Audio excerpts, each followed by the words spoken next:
Welcome, everyone, and thanks for joining us today. My name is Michael Bacina. I'm the chair of Blockchain Australia. We are a member organisation representing over 120 blockchain companies and businesses in Australia, helping push forward the advocacy and education of blockchain in Australia. I'm thrilled to be joined today by Claire Riven-Platter, if I've pronounced everything right, who's from Zero Hash, and we might get stuck right into it. Claire, would you like to give us an introduction of Zero Hash to the Blockchain Australia community? Yes, hi everyone. It's great to be here. I have been involved in Australia's blockchain community since 2013, but not so much in recent years. So it's nice to be joining everybody again. Zero Hash is a global one-stop crypto as a service platform that makes it easy for any company to integrate digital assets into their offering and control their customer experience. It's essentially a modular platform which allows businesses to design the crypto program they want. They can offer a suite of solutions like buy, sell, deposit, withdrawal, custody, and rewards, to name a few. And it seamlessly integrates with their existing setup with access to over 65 digital assets globally, although we only offer 25 in Australia at the moment because we don't offer anything that has been classified here as a security. Not classified formally, of course, but that our advice says would be classified as a security. We power global innovators across investments, payments, digital banks, and consumer brands, and some which would be familiar to your members, Michael, would be Interactive Brokers and Stripe. And they've built quite sophisticated crypto programs using our platform and infrastructure. We've settled over 10 billion in transaction volume since we launched in 2017. And although we started in the US, we now have active businesses in Canada, Brazil, and also Australia, and also the UK, as a matter of fact. Fantastic. So what drew you to use Australia as your launch pack for APAC? Well, Zero Hash realised pretty early on what great early adopters of crypto Australians are. And we know that at least 29% of Australians own at least one cryptocurrency. So that's obviously interesting to our customer base because they want to be able to offer their crypto services here. And we felt that there would be other businesses here that might want to have a crypto offering, but without needing to build their own infrastructure. But also, of course, we have a very deep technology talent pool. And currently, according to Findexible's global fintech rating, we're in the top 6 globally for tech talent and the top 2 in Asia Pacific. So we want to get with the strength. Major global companies, including Google and Square, have adopted Australia as a key launch pad from which to launch into the APAC region, and we're planning to do the same. We've been very impressed with Australia's integration with Asia, obviously, and our free trade agreements with most of the region. So we hope to utilise those as well as we launch into APAC region. Fantastic. And we've got Blockchain Week just around the corner. So is there anything there that you're particularly looking forward to with all the community involvement that's coming up? Oh, look, I think the main thing is to reconnect with the community. We've got a number of people coming over from the US, and so they're very keen to meet the community and participate in events. And indeed, on Monday, we've got Candice Sjogren, our Global Head of Sales, who's moderating a panel on revolutionising payment system using Zero Hash and Stripe and other clients as case studies. And then our founder and CEO, Edward Woodford, will be hosting a fireside chat with Tasty Trade, another client, and their Chief Operating Officer of the International Division, Stuart Curitin. So it's going to be fantastic to be part of the voice of the community in terms of engaging in working groups and hopefully contributing towards the discussion about the policies and regulation that blockchain innovation is heading towards in Australia. Well, that's fantastic to see. We have folks who are taking the trip from overseas to come here and be part of Blockchain Week and particularly be part of presenting on panels. That's really appreciated and a great sign of the maturity of the Australian ecosystem that we get to attract some of these international guests who will get on the plane for that long. It's always a challenge to come all the way out to Australia from other markets, and so we really appreciate when they make the effort. So, are you able to take us through a couple of customers that are currently using your infrastructure in Australia, and set out some of the reasons why they decided to go with Zero Hash. I mean, you mentioned Tasty Trade. Perhaps you could expand a little bit with them.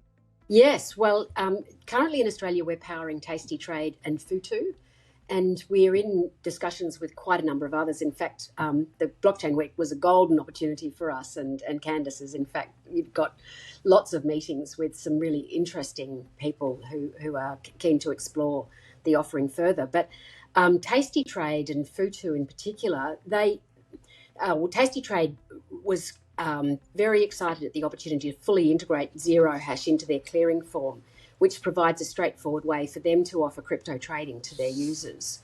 And our tech stack is API first, so both Tasty Trade and Futu have been able to integrate our crypto infrastructure very seamlessly into their environment.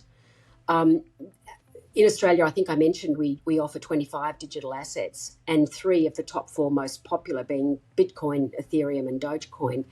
And so it helps our partners to build a crypto program for their specific use case. And what we've found is they like to start with one crypto product and then grow their offering, adding stickiness with their customers with each new product. And when I say product, I don't mean a token. I mean things like the rewards, offering crypto through rewards programs or deposit and withdrawal, or even peer-to-peer transfers. They're the sorts of capabilities that they're starting to utilise. Fantastic. And we've seen obviously a tumultuous year. It's been one where the trustless nature of blockchain has been highlighted against the perhaps failures of trusted centralized operators. What are you seeing out there in the marketplace around that challenge of trust, as some might be calling it, that has happened in the last 12 months? Yeah, look, it's a really interesting thing. I mean, obviously, all the events that have happened have caused crypto pricing to fluctuate. But what we're not seeing is much of a diminution in activity. We're seeing almost as much throughput as we ever did. It's just sort of at a different velocity, I guess, and value. So we wanted to explore that even further, and we did a study with 3,000 consumers on trust sentiment towards the crypto industry across the US, UK, Australia, and Brazil. And what we learned was that customers are more cautious now. The scams in particular are problematic, and 45% of Australians are wary of buying and selling crypto through companies that they have no experience with. So again, we think that that's quite important, because rebuilding trust in crypto platforms, with a number going under, as we've seen, and even the ones that we love and trust being subject to regulatory activity by the SEC, at the moment, there's a natural concern. I'm not suggesting for a minute that they're scammers. Of course, they're not. They're platforms I trade with myself, but we've got that combination of scams and regulatory activity that is making people a little bit nervous. So what we have discovered is that only 18% of Australians now use a crypto exchange, which is kind of interesting, because it probably was a lot more than the 20 in the past, with the 29% who hold crypto. So what we found also with the study was that reputation matters much more than cost, and it's the number one criteria for Australians when choosing a company to buy and sell crypto. So, and we're seeing consumers shift to brands that they do trust. So 95% of Australian consumers either use or would prefer to engage in crypto through a known financial services brand or consumer brand, somebody that they already have trust in and that they trust to select and monitor the right provider. So, I think there's some really interesting lessons there for people who are looking to innovate in this space. It's a question of actually being able to kind of build that trust through a trusted brand and partnering with somebody who's got all the right regulatory permissions and security and so forth in place. So that's why we're quite excited about this market, because we think that bodes well for the Zero Hash offering, at least in relation to businesses that are looking to enter the ecosystem. Okay, great. And could I ask a question just to unpack a little bit around sort of back-end operations? If someone coming in and says, great, we want to use Zero Hash, we're looking for a sort of turnkey solution to plug in with our APIs and activate these crypto trading and products. How does the custody operate with your system for someone who's joining, so they understand where their end customers' purchases are going and how it's being kept safe? Yes. Well, we offer a custodial service. And and we also can off-ramp that as well if somebody wants to. So our customers have choice. Fantastic. So they could have the option of saying, no, we're happy to custody it, or use your custody service as well to hold.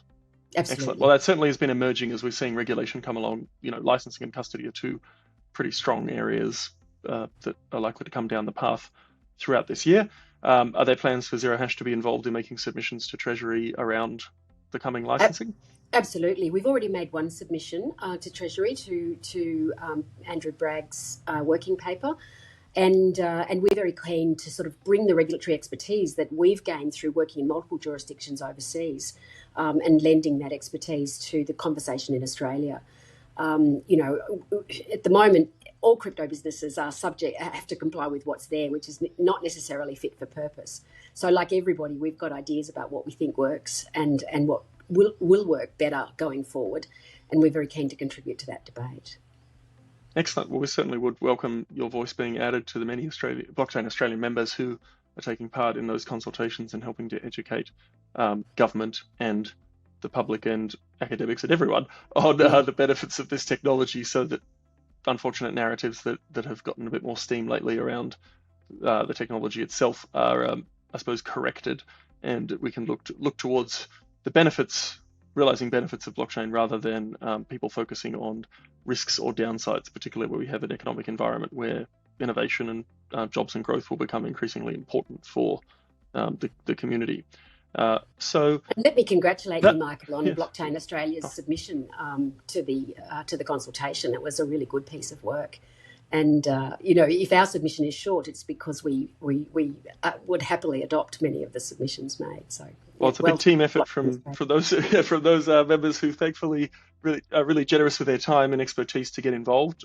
There's of course a number of lawyers in the space who work pretty hard on getting those things together, and we really appreciate it as well when submissions are put in which refer to and back what we've put in. So it's nice to know that we can hit something that folks are agreeing with. So that I think it's also very important that the industry tries to speak with as one voice as much as possible, because that's where government will then hear the direction it needs to go. And there's always a bit of balance and compromise of where that can be, whether it's debates around onshore or offshore custody, or whether things should just be under a AFSL or a modified bespoke arrangement. There's practical realities, and there's what various customers want and members want, and it's always hard to strike that balance. So we really appreciate more voices in the room to help work out what's going to be the best balance for the industry. I really appreciate your time today. Those were all the questions I had. Did you have any closing comments or points you wanted our listeners to take away as we go into Blockchain Week? Well, only that if anybody is interested in adding crypto to their service offering and don't currently have the infrastructure or are not planning to build it, we'd love to talk to them. So, please do reach out. We'll be around. Do you think the Law Society will allow law firms to have trust money held as cryptocurrency? Well, I don't see why not. It's a form of asset. Law firms could, but it doesn't actually fit within the trust account rules, doesn't it? Because it's not cash. So, interesting one. It is an interesting one. That's something we might nerd out on offline. I'm sure we could, Michael. Well, thank you so much for your time today, Claire. I really appreciate it. And thanks to everyone who has tuned in to listen. It's a pleasure. Thanks. We look forward to seeing you all at Blockchain Week. Bye. Thank you.